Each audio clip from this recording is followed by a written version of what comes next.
We are in a time now where new technologies for help are multiplying, and we are learning to combine some ancient healing methods, such as Ayurvedic medicine, with sound wave technology. I have been studying how sound can stimulate our brain waves and accelerate our learning and healing. There is research that shows that we can cure illness by mentally changing our DNA structure. I think that between now and the end of the century, we are going to explore a range of possibilities that will be enormously beneficial to much of the population. Number 9, mirror work. I often emphasize the importance of mirror work in order to find out the cause of an issue that keeps us from loving ourselves. There are several ways that you can practice mirror work. I like to look in the mirror the first thing in the morning and say to myself, I love you. What can I do for you today? How can I make you happy? Listen to your inner voice and start following through with what you hear. You may not get any messages to begin with because you're so used to scolding yourself and you don't know how to respond with a kind, loving thought. If something unpleasant happens to you during the day, go to the mirror and say, I love you anyway. Because events come and go, but the love that you have for yourself can be constant. And it is the most important quality you possess in your life. If something wonderful happens, go to the mirror and say thank you. Acknowledge yourself for creating this wonderful experience. You can forgive in the mirror too. Forgive yourself and forgive others. You can talk to other people in the mirror, especially when you're afraid to talk to them in person. You can clean up old issues with people, parents, bosses, doctors, children, lovers. You can say all sorts of things that you would be afraid to say otherwise. And remember to end by asking them for their love and approval, because that is what you really want. People who have problems loving themselves are almost always people who are not willing to forgive, because not forgiving shuts the door to the heart. When we forgive and let go, not only does a huge weight drop off our shoulders, but the doorway to our own self-love opens up. People will say, oh, such a load has dropped off. Well, of course it has, because we've been carrying this burden forever. Dr. John Harrison states that forgiveness of both the self and the parents, coupled with the release of past hurts, cures more illness than any antibiotic ever could. It takes a lot to make children stop loving their parents, but when they do, it takes even more for them to forgive them. When we won't forgive, when we won't let go, we're binding ourselves to the past. And when we are stuck in the past, we cannot live in present time. And if we are not living in the present, how can we create our glorious future? Old garbage from the past just creates more garbage for the future. Affirmations performed in front of a mirror are advantageous because you learn the truth of your existence. When you do an affirmation and you immediately hear a negative response such as, who are you kidding, or it can't be true, or you don't deserve that, then you have received a gift to use. You cannot make the changes you want until you are willing to see what is holding you back. The negative response you have just discovered is like a gift in that it becomes the key to freedom. Turn that negative response into a positive affirmation, such as, I now deserve all good. I allow good experiences to fill my life. And repeat the new affirmation until it does become a new part of your life. I have also seen families change enormously when just one person does affirmations. Many people at the hayride come from estranged families. Their parents literally will not talk to them. and I've had them repeat the affirmation. I have wonderful, loving, warm, open communication with every member of my family, including my mother or including my father. Every time that person or the family comes to mind, I suggest that they go to the mirror and say the affirmation over and over again. It's often amazing to see the parents actually show up at the meeting 3 or 6 or 9 months later. Number 10, love yourself now. Don't wait until you get it right. Dissatisfaction with yourself is a habit pattern.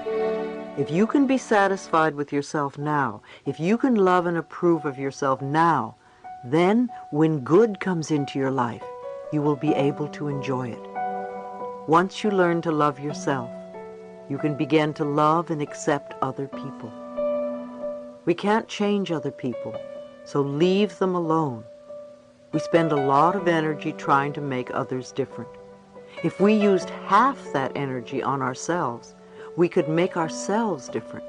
And when we are different, others respond differently to us. You can't learn life for another person.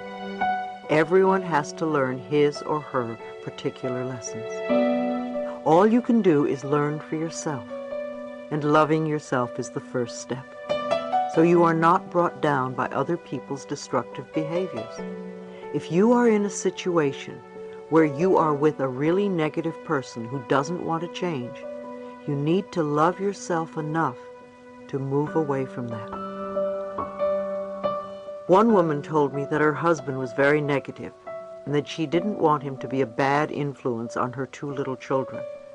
I suggested that she start affirming that her husband was a wonderful, supportive man who really is working on himself and is bringing out his best qualities. I told her to affirm what she would like to have happen, and every time he was negative, simply run the affirmation through her mind. However, if the relationship continued to be negative, no matter what affirmation she was saying, then that might be the answer. The relationship simply wouldn't work anymore.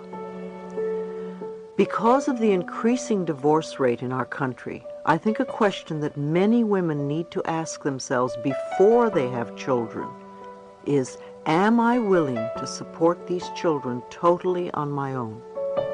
Being a single parent has become more and more the norm, and it's almost always the woman who acquires the added responsibility of raising children by herself.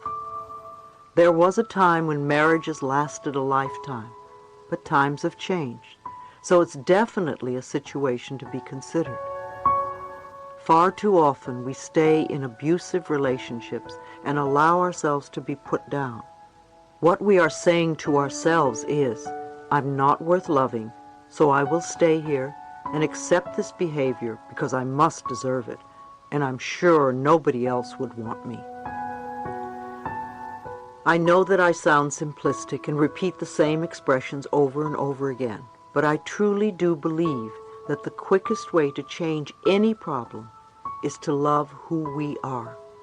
It's amazing how the loving vibrations we send out will attract to us people who are loving. Unconditional love is the goal I think we have come here to attain. It begins with self-acceptance and self-love. You are not here to please other people or to live your lives their way. You can only live it your own way and walk your own pathway. You have come to fulfill yourself and to express love on the deepest level. You are here to learn and grow and to absorb and project compassion and understanding. When you leave the planet, you don't take your relationship or your automobile or your bank account or your job with you. The only thing you take is your capacity to love. Chapter 9, Loving the Child Within. If you can't get close to other people, it's because you don't know how to be close to your own inner child. The child in you is scared and hurting. Be there for your child. One of the core issues that we want to explore is healing the forgotten child within. Most of us have ignored our inner child for far too long. Doesn't matter how old you are. There is a little child within you who needs love and acceptance. If you're a woman, no matter how self-reliant you are, you have a little girl who's very tender and needs help. And if you are a man, no matter how macho you are, no matter how old you are, you still have a little boy inside of you who craves warmth and affection. Every age that you have been is within you, within your consciousness and memory. As children, when something went wrong, you tended to believe that there was something wrong with you. Children develop the idea that if they could only do it right, then parents, or whoever, would love them, and they wouldn't beat them or punish them. So whenever the child wants something and doesn't get it, he or she believes, I'm not good enough, I'm defective. And as we grow older,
we reject certain parts of ourselves.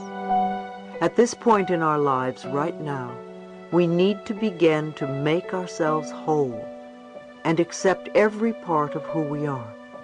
The part that did all the stupid things, the part that was funny looking, the part that was scared, the part that was very foolish and silly, the part that had egg on its face, every single part of ourselves. I think that we often turn off or tune out around the age of 5. We make that decision because we think that there is something wrong with us, and we're not going to have anything to do with the child anymore. There is a parent inside as well. You have a child and you have a parent, and most of the time the parent scolds the child, almost on a non-stop basis. If you listen to your inner dialogue, you can hear the scolding. You can hear the parent tell you what you are doing wrong or how you are not good enough. Consequently, we begin a war with ourselves, and we start to criticize ourselves the way our parents have been criticizing us. You're stupid, you're not good enough, you don't do it right, screwed up again. It becomes a habit pattern. When we become adults, most of us totally ignore the child within us, or we criticize the child in the same way we used to be criticized.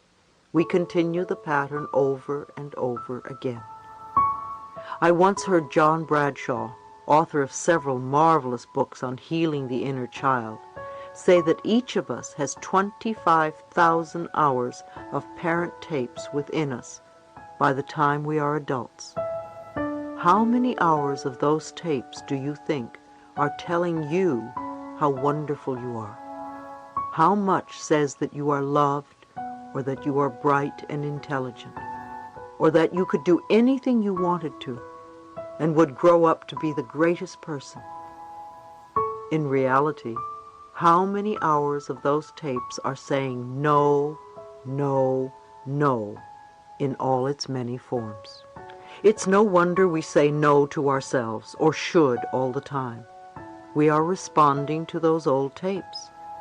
However, they are only tapes and are not the reality of your being. They are not the truth of your existence. They are just tapes you carry within, and they can be erased or re-recorded